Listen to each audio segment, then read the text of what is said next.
Time now for Eyewitness News. Call 12 for action. We've all been there. The phone rings during dinner or when you're putting the kids to bed and it's a telemarketer. But thanks to caller ID, we can ignore them, right? Not so much anymore. Problem solver Susan Hogan shows us now with a warning about caller ID spoofing.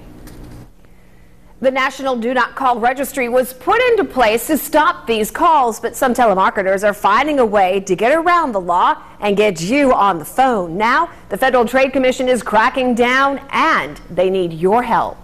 Lindy Rochelle has always been dialed into the National Do Not Call Registry, but about 2 times a week, a telemarketer rings her home. You're prepared for a business call.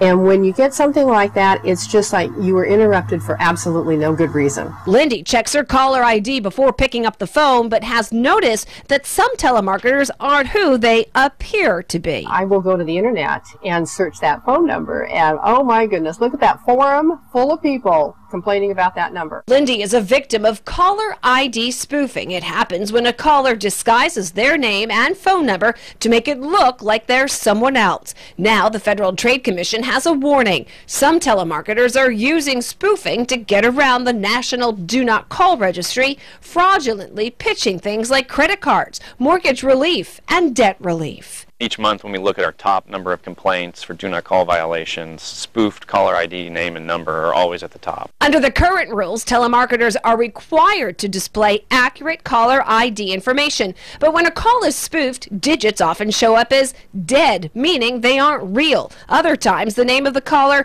is generic, like card services or customer service. They use the name or number of a recognizable national brand or organization to give themselves a veil of legitimacy. That's why the Privacy Rights Clearinghouse says it's important to keep a log of the spoofs you receive, then report what you find to the FTC. We've already brought nearly a dozen cases against companies that are engaged in caller ID spoofing. You can file the complaint with the FTC by logging on to our website at WPRI.com. Meantime, the FTC recommends reaching out to your state attorney general or the phone company. And if you have a consumer problem you need help solving, contact our Call 12 for Action Center Monday through Thursday from 11 until 1. Hotline 228-1850. Or if you're interested in becoming a Call 12 for Action volunteer with me, you can call that same number you see right there on your screen.